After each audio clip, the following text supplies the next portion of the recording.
ఈ లోకంలో ఏవేవి గొప్ప ఉన్నాయని మీరు అనుకుంటున్నారో అవన్నీ కూడా కాశీపట్టణంలోకి వస్తాయి.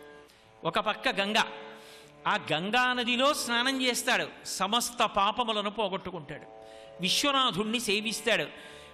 పరమశివుడికి కూడా గంగా తీరంలో ఉన్నటువంటి కాశీపట్టణం అన్నా గంగానది అన్నా ఆయనకి కూడా ఎంత ప్రీతో దివోదాస వృత్తాంతంలో చెప్తారు.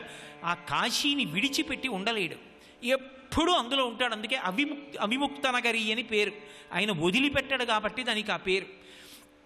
అక్కడ గంగా, అక్కడ కాశీ ఉన్నాయి కాబట్టే ప్రతిరోజు అక్కడికి ఎవరొస్తారు ఆ క్షేత్రంలోకి అంటే, శివుని నివాళించు నడిరేయి శేషాహి బహుపణారత్న దీపముల చేత అంతర్హితంబులై అర్చించు ఈశాను ఫలపుష్పముల కల్పపాదపములు కామధేను ఇందు ఖండేందు శేఖరు నూధస్యధారల నొలలార్చు మణులు 9 కంఠే కాలునకు నిర్మల మణులనిచ్చు కనికలు కాగా కాశికాపట్టణము శంకరుని నిలవు కలి ప్రవేశింపడానంద కాననమున శ్రీనివాసంబు వారాణసీపురంబు ముక్తిదాయకము అవిముక్తకంబు అంటారు.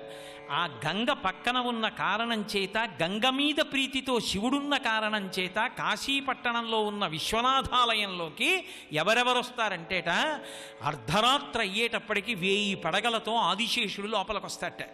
వచ్చి నీకు ఇప్పటి వరకు ఇచ్చిన నీరాజనాలు శివ అని 1000 పడగలు విప్పి 1000 పడగల మీద ఉన్నటువంటి మణులు ఆ శివలింగం చుట్టూ తిప్పుతూ నీరాజనాలు ఇస్తాట. స్వర్గలోకం నుంచి కల్పవృక్షాలన్నీ వస్తాయిట.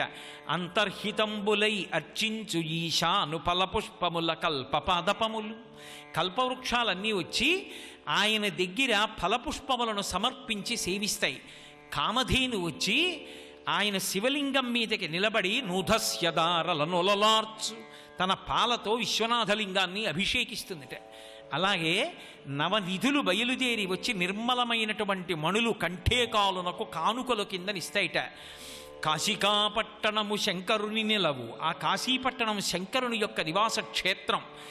అది కలి ప్రవేశింపడానంద కాననమున, కలిపురుషుడు ప్రవేశించినటువంటి పట్టణం భూమండలంలో కాశికాపట్టణం. అందుకే కాశీపట్టణంలోకి వెళ్ళిన వాళ్ళని పాపం పట్టుకోదు. కారణం ఏమిటంటే కలి లోపలికి వెళ్ళాడు. కలి ప్రవేశింపడానంద కాననమున శ్రీనివాసంబు వారాణసీపురంబు, ఆ వారణాసి పట్టణం సమస్త ఐశ్వర్యములకు నెలవు. ఎవరు గంగ స్నానం చేస్తారో వాడి పాపములు పోగొట్టుకుంటాడు, దాని చేత వాడికి లక్ష్మీ కటాక్షం కలుగుతుంది. 2 శివానుగ్రహం, విశ్వనాథానుగ్రహం. పైగా అక్కడే అద్భుతమైనటువంటి విష్ణాలయం, మహానుభావుడు కేశవుడు అక్కడే నివాసం చేస్తూ ఉంటాడు. అసలు మణికర్ణికా ఘాట్ తవ్విందే శ్రీ మహావిష్ణువు సుదర్శన చక్రం చేత. ఇన్ని స్పర్శలు కలిగినటువంటి క్షేత్రం, వీటన్నిటికీ కూడా అలంకారం ఆ గంగానది. ఇంత గొప్పది. పెద్దలు ఒక మాట చెప్తారు, గంగానది స్నానం ఎంత గొప్పది, గంగానదిలో అందులో మణికర్ణికా ఘాట్లో మధ్యాహ్నం 12 గంటల వేళ స్నానం చెయ్యడం ఎంత గొప్పది అన్నది చెప్తారు. త్వత్తీరే మణికర్ణికే హరిహరౌ సాయుజ్య ముక్తిప్రదౌ వాదంతౌ కురుతః పరస్పరముఖౌ జంతో ప్రయాణోత్సవే అంటారు. ఆ మణికర్ణిక ఘాట్ దగ్గరట ఒక పక్క శ్రీ మహావిష్ణువు నిలబడతారట, ఒక పక్క పరమశివుడు నిలబడతారట.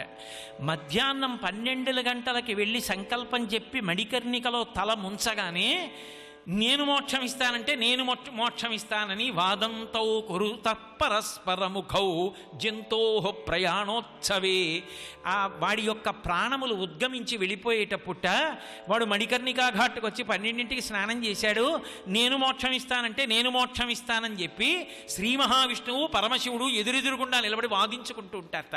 గంగా స్నానం, గంగా మణికర్ణికా ఘాట్ స్నానం అంత గొప్పది కాదు. శంకరులు అన్నారు ఒక చోట, అసలు ఇంద్రుడికి 1000 కళ్ళు ఎందుకు వచ్చాయంటేట, గంగా స్నానం చేసే వాళ్ళకి నేను మోక్షం ఇస్తానంటే నేను మోక్షం ఇస్తానని బహురూపాలతో శివకేశవులు ఇద్దరు వాదించుకుంటుంటే, అన్నన్నా స్నానం చేసి ఎంత పాపాత్ములు, ఎంత గొప్ప స్థితిని పొందారా, వీళ్ళు దెబ్బలాడుకుంటున్నారు మోక్షం ఇస్తామంటున్నారని చెప్పి 1000 కళ్ళతో చూస్తూ ఉంటారట. ఆ విశేషాలు అందుకు వచ్చేయట సహస్రనేత్రాలు. అందుకే మధ్యాహ్నే మణికర్ణికా స్నపనజం పుణ్యం నభుక్తం క్షమ అది కూడా ఎవరు?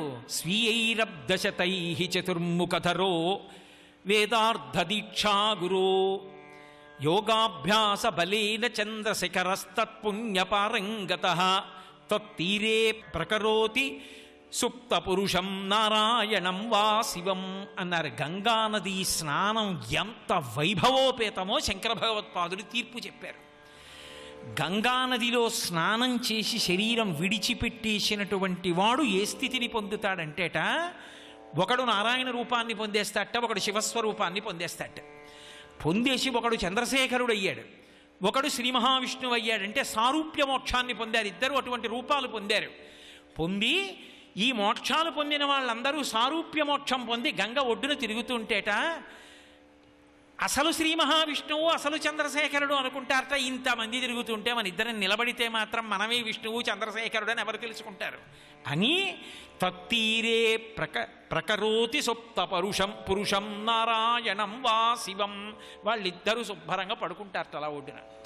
వాళ్ళందరూ మోక్షాన్ని పొంది అన్ని రూపాలు పొందారుగా, సారూప మోక్షం చూడండి అందరినీ మన రూపాలేగా పొందారు అని అసలు విష్ణువు అసలు శివుడు పడుకుంటారట ఒడ్డున. పడుకుని ఆ చమత్కారం చూసి సంతోషిస్తుంటారట. చూడరా ఈ నదిలో స్నానం చేసిన వాళ్ళు మన రూపాలు పొందేశారు, ఎంత గొప్ప నదిరా అని ఆ గంగానదిని చూసి పొంగిపోతుంటారట శివకేశవులు ఇద్దరును. అంత గొప్ప నదీ స్వరూపం అటువంటి గంగ. ఇక గంగ గురించి, గంగా స్నానం గురించి అంతకన్నా చెప్పడానికి ఏముంటుంది? అంత పరమపావనమైనటువంటి నది. కాశీపట్టణంలో మహానుభావుడు పరమశివుడు ఉపదేశం చేస్తుంటే గంగమ్మ వచ్చి సాక్షాత్కరించి ఒళ్ళు నిమురుతుంది. అంత గొప్ప నది ప్రత్యక్షంగా కనపడుతుంది. ఒకప్పుడు కోరుకున్నాడు పరీక్షిత్తు గంగా తీరంలో ప్రాయోపవేశం చేసి గంగమ్మ యొక్క వైభవం గురించి ఒక మాట చెప్తాడు. అమ్మా అని పిలిచిన నరు పొమ్మా అని ముక్తి కడకు బుత్తుబట లెమ్మా నీ రూపముతో రమ్మా నాకెదురంగ గంగ రమ్యతరంగా అని అడుగుతాడు. అమ్మా అని పిలిస్తే చాలట గంగ ఒడ్డుకెళ్ళి ఆవిడ కనపడి పొమ్మా అంటుందట, పోరా అని మోక్షానికి పంపిస్తుందట పాపాలన్నీ తీసేసి. అమ్మా అటువంటి తల్లివి లెమ్మా ఒక్కసారి పైకి లేచి నీ రూపంతో కనపడి నాకెదురుగుండా రావా అంటాడు. అమ్మా అని పిలిచిన నరు పొమ్మా అని ముక్తి కడకు బుత్తువట లెమ్మా నీ రూపముతో రమ్మా నాకెదురంగ గంగ రమ్యతరంగా అని పిలుస్తాడు. ఆ గంగ అంత గొప్పది. గంగానది గంగానది గంగానది ఎనచు రే పడక మేల్కొనుచో కొనియాడు నెవ్వడు భంజించునతని సర్వపాతక చెయ్యముల్. ప్రతిరోజు గంగ స్నానం చెయ్యక్కర్లేదు, 3 మాటలు గంగానది గంగానది గంగానది అంటే చాలట. నిద్ర లేచిన దగ్గర నుంచి నిద్రపోయే వరకు పడుకునే పర్యంతం ఈ లోపల ఒక్క 3 మాటలు గంగానది గంగానది గంగానది అని తలుచుకుంటే చాలు. రేపడక మేల్కొనుచో కొనియాడు నెవ్వడు, ఎవరు ఆ నామం చెప్తున్నారో గంగని తెలుసుకుని నమస్కారం చేస్తాడో అటువంటి వాడికి భంజించునతని సర్వపాతక చెయ్యముల్, అతని యొక్క మహాపాతకాలు కూడా గంగమ్మ పోగొట్టేస్తుంది. అందుకే గంగా స్నానం చెయ్యక్కర్లేదు, గంగా స్నానం చెయ్యాలని ఉవ్విళ్ళు ఉరితే చాలు గంగమ్మ తన అనుగ్రహ శక్తి చేత పాపాలు పోగొడుతుంది. అందుకే గంగమ్మ దేవత కాబట్టే ఆ గంగానదికి అధిష్టాన దేవత కనుకనే ఆవిడ అనుగ్రహిస్తుంది. అయ్యో పాపం అందరూ నా దగ్గరికి వచ్చి స్నానం చెయ్యలేరని ప్రతి సంవత్సరం ఒక్క పర్వదినం నాడు మాత్రం తెల్లవారుజాము వేళలో ఈ భూమండలంలో ఎక్కడ నీరున్నా అందులోకి ఆవిడ వస్తుంది.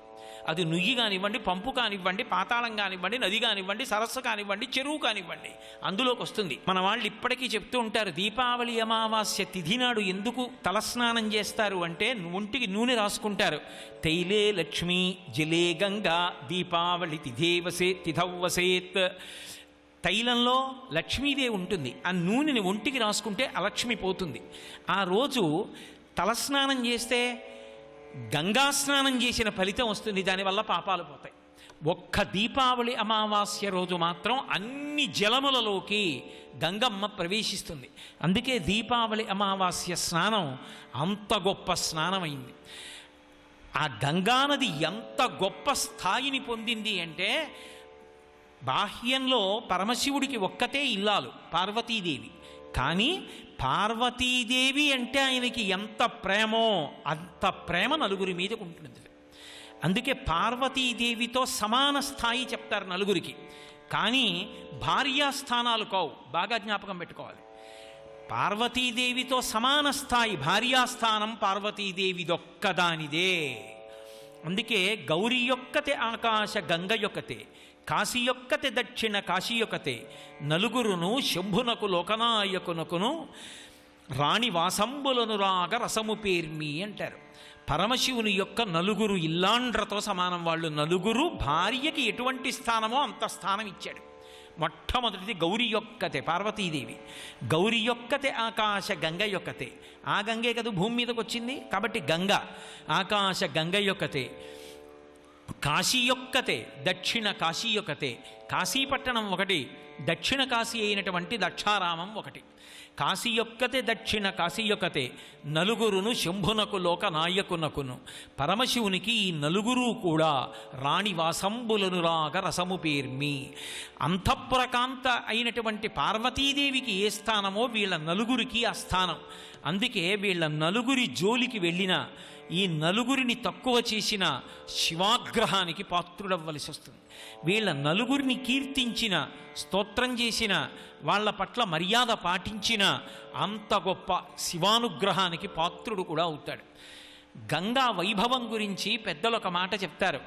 కాశీధన్యతమా విముక్తి నగరీ సాలంకృత గంగయా తత్రేయం మణికర్ణికా సుఖకరీ ముక్తిర్హి తత్కింకరీ స్వర్లోకస్తులిత స్వరైశ్చ విబుధైః కాశ్యా సమం బ్రహ్మణ కాశీక్షోణితలే స్థితా గురుతరా స్వర్గో లఘుత్వం గతః అన్నారు శంకరాచార్యులు వారు మణికర్ణికాష్టకంలో చెప్పినటువంటి శ్లోకం. అసలు కాశీ పట్టణానికి అంత శక్తి ఎక్కడిది అని అడిగారు. అడిగితే శంకర భగవత్పాదులు ఒక అద్భుతాన్ని చెప్పారు. ఒకప్పుడు చతుర్ముఖ బ్రహ్మగారికి ఓ కోరిక పుట్టిందిట. కాశీపట్టణం ఇంత గొప్పది, ఇంత గొప్పది, ఇంత గొప్పది అంటారు కదా, కాశీపట్టణం గొప్పదా, దేవతలందరితో కలిపి తీసుకొచ్చి స్వర్గలోకాన్ని తక్కెట్లో పెడితే ఇది గొప్పదా చూడాలనుకున్నాడు. అనుకుని తక్కెట రెండూ కూడా సమానంగా పెట్టాలి కదా, మరి రెండూ సమానంగా పెట్టి ఒక పక్క 33 కోట్ల మంది దేవతలతో కలిపి స్వర్గలోకాన్ని పెట్టాడు, ఒక పక్క కాశీపట్టణాన్ని పెట్టాడు. కాశీధన్యతమా విముక్తి నగరీ, పైగా దానికి గంగ ఉంది పక్కన ఆ కాశీపట్టణంలోని. అందుకని సాలంకృత గంగయా, కాశీ అసలే ధన్యతమమైనటువంటి పట్టణం, దానికి తోడు విముక్తి నగరీ మోక్షాన్ని ఇచ్చేటటువంటి పట్టణం. సాలంకృత గంగయా, ఆ కాశీపట్టణంలో గంగ ప్రవహిస్తోంది. అక్కడతో పోయిందా? తత్రేయం మణికర్ణికా సుఖకరీ ముక్తిర్హి తత్కింకరీ. ఆ గంగానదీ ప్రవాహంలోనే ఒక చోట మణికర్ణికా ఘాట్ ఉంది, మణికర్ణికా తీర్థం ఉంది. మణికర్ణికా తీర్థం దగ్గరికి వచ్చి ముక్తికి అంత దాస్యం చేస్తూ ఉంటుందట, ఇలా చేతులు కట్టుకుని నిలబడుతుందట. ఎవరికి ఇమ్మంటావమ్మా మోక్షం అని అడుగుతుంటుందట. ముక్తిర్హి తత్కింకరీ స్వర్లోకస్తులిత స్వరైశ్చ విబుధైః కాశ్యా సమం బ్రహ్మణ. ఇన్ని గొప్పతనాలు ఉన్నాయి. గంగానది ఉంది, మణికర్ణికా తీర్థం ఉంది, కాశీపట్టణం ఉంది. ఇప్పుడు ఈ కాశీపట్టణాన్ని తక్కెట్లో ఒక పక్కన పెట్టాడు, స్వర్గలోకాన్ని 33 కోట్ల మందిని దేవతల్ని ఒక పక్కన పెట్టాడు. పెడితే ఏమైందంటేట, కాశీ క్షోణితలే స్థిత గురుతరా. కాశీపట్టణంలో గంగ ఉన్న కారణం చేత, మణికర్ణికా తీర్థం ఉన్న కారణం చేత కాశీపట్టణం కిందకు వచ్చేసింది భూమి మీదకి. స్వర్గో లఘుత్వం గతః, 33 కోట్ల మంది దేవతలతో కలిపి స్వర్గలోకం దీంతో సమానం కాకపోవడం వల్ల తక్కెట్లు లేచిపోయింది, స్వర్గం పైకిపోయింది. జ్ఞాన మార్గాచార్యులైనటువంటి వారు శరీరము తాను కాదు అని రూఢము చేసుకుని ఆత్మ నేను అని అనుభవంలోకి వచ్చినటువంటి మహానుభావుడు కైలాస శంకరుడు కాలడి శంకరుడిగా అవతరించి భారతదేశమంతటా కూడా సన్యాస ధర్మాన్ని పాటించి పాదచారి అయి పర్యటించినటువంటి మహాపురుషుడు, ప్రస్థానత్రయానికి అంతటికీ కూడా భాష్యం ఇచ్చినటువంటి వారు, ఇన్ని శ్లోకాలు ఇన్ని స్తోత్రాలు ఇచ్చినటువంటి మహాపురుషుడు భగవంతుణ్ణి చేసినటువంటి ప్రార్థన. త్వత్తీరే వపుషోవసాన సమయే నారాయణాంగ్రిద్వయం భూయాద్భక్తిరవిచ్యుత హరిహరద్వైతాత్మికా శాశ్వతి అని.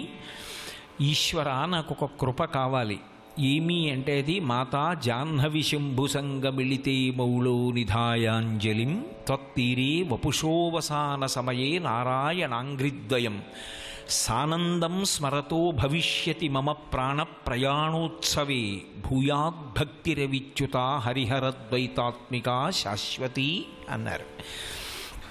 మమ ప్రాణప్రయాణోత్సవే, నా ప్రాణములు బయటికి వెళ్ళిపోవడం అనేటటువంటి ఉత్సవం జరుగుతున్నప్పుడు.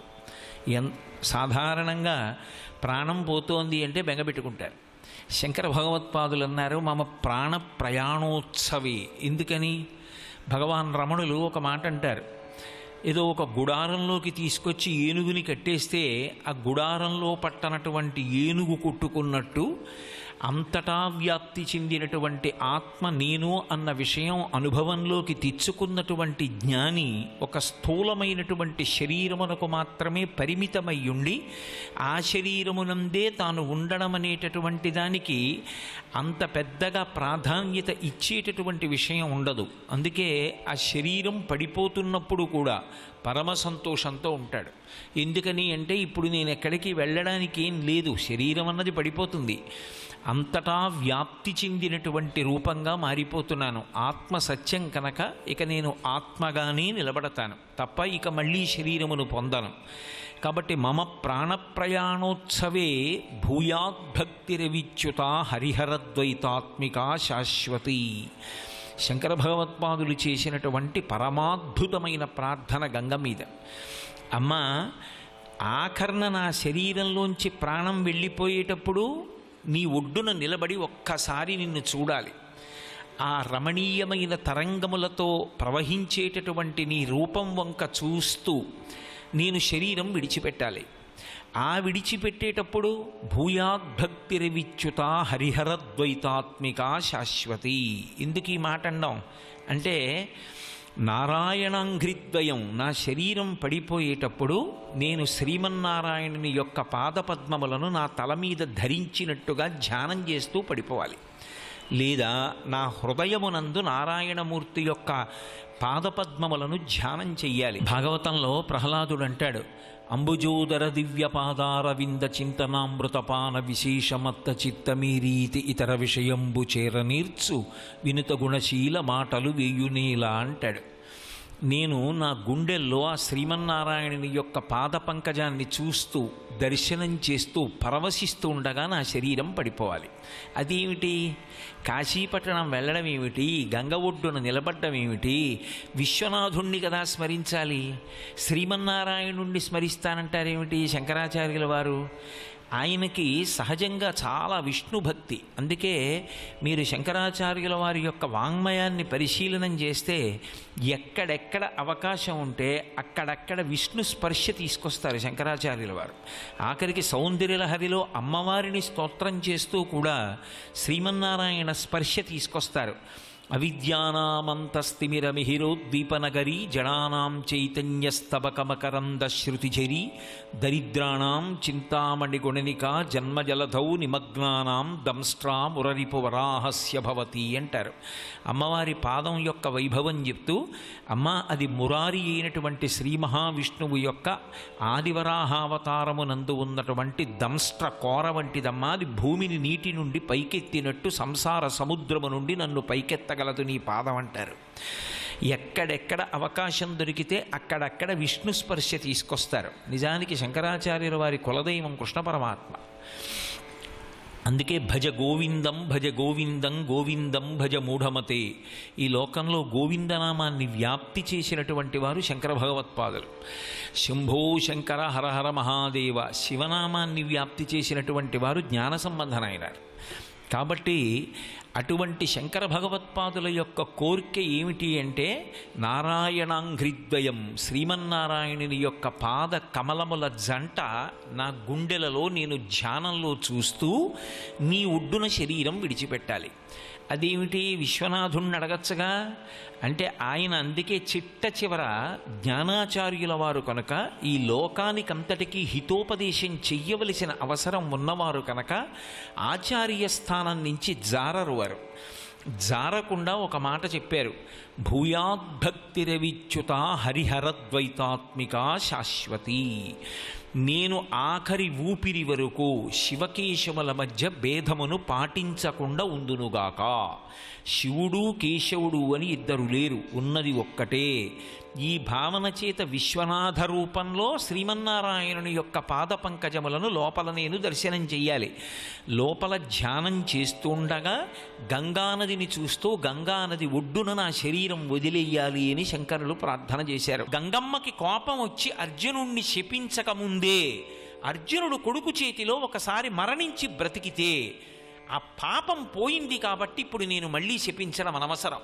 ధర్మం కోసం వాళ్ళు చేసిన యుద్ధం, దానికి నా కుమారుడు కూడా అంగీకరించాడు, ఎప్పుడో అప్పుడు శరీరం విడిచిపెట్టాలిగా అని గంగమ్మ శాంతిస్తుంది.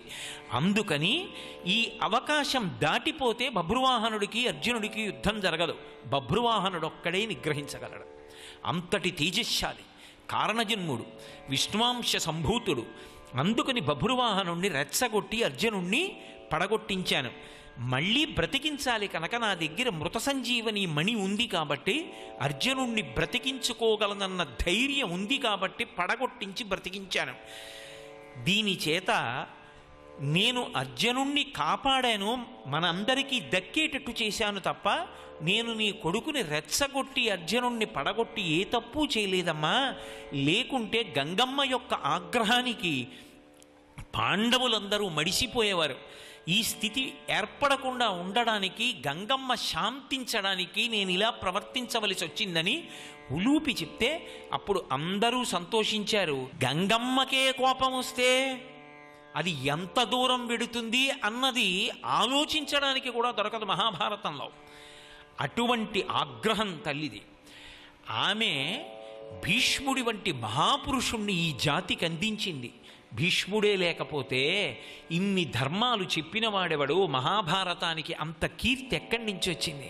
అసలు భాగవతంలో ఆ భీష్ముడు చేసినటువంటి ప్రార్థనలు చదువుతుంటే, ఆయన భక్తి గురించి చదువుతుంటే అబ్బా ఏమి భీష్ముడు రా అనిపిస్తుంది. అంపశయ్య మీద పడుకుని ఉన్నాడు. ఎవరు నీకు దిక్కు అంటే ఒక అద్భుతమైన మాట చెప్తాడు. ఇక్కడ వరకు వచ్చి పరవశం చెప్పకుండా ఉండలేక చెప్పడం. ఆయన ఓ మాట అంటాడు, కుప్పించి ఎగసిన కుండలంబుల కాంతి గగన భాగం బెల్ల కప్పికొనగా ఉరికిన నోర్వక నుదరంబులో నున్న జగముల వ్రేగున జగతి కదుల చక్రంబు చేబట్టి చనుదించురయమునపై నున్న పచ్చని పటముజార నమ్మితి నాలావు నగుబాటు చెయ్యకు మన్నింపుమని క్రీడి మరల దిగువ కరికి లంఘించు సింహంబు కరణి మెరసి నేడు భీష్ముని చంపుదు నిన్ను కాతు విడువు మజ్జునయటంచు మద్ది శిఖవృష్టి తెరలి చనుదించు దేవుండు దిక్కు నాకు అంటాడు. మహాభారత యుద్ధం ప్రారంభమయ్యే ముందు కృష్ణ పరమాత్మ దగ్గరికి వెళ్ళారు. వెడితే కృష్ణ పరమాత్మ ప్రతిజ్ఞ చేశారు, నేను కేవలం సారథ్యం చేస్తాను, ఆయుధం పట్టను అని. కృష్ణ పరమాత్మ సాక్షాత్తు పరిపూర్ణావతారం. పరిపూర్ణావతారం అంటే అన్ని అవతారాల యొక్క తేజస్సుని తనలోకి తీసుకోగలిగినటువంటి అవతారం. అటువంటి పరిపూర్ణావతారం శ్రీకృష్ణావతారం అన్న విషయం భీష్మాచార్యుల వారికి తెలుసు. తెలిసినటువంటి భీష్ముడు ప్రతిజ్ఞ చేశాడు. ఏమని అంటే, కృష్ణుడు ఆయుధం పట్టనన్నాడు కదూ, నేను ప్రతిజ్ఞ చేస్తున్నాను, పట్టిస్తాను. ఇది నా ప్రతిజ్ఞ. ఇప్పుడు భక్తుడు గెలవాలా, భగవంతుడు గెలవాలా? సర్వం శ్రీ ఉమామహేశ్వర పరబ్రహ్మార్పణమస్తు. స్వస్తి.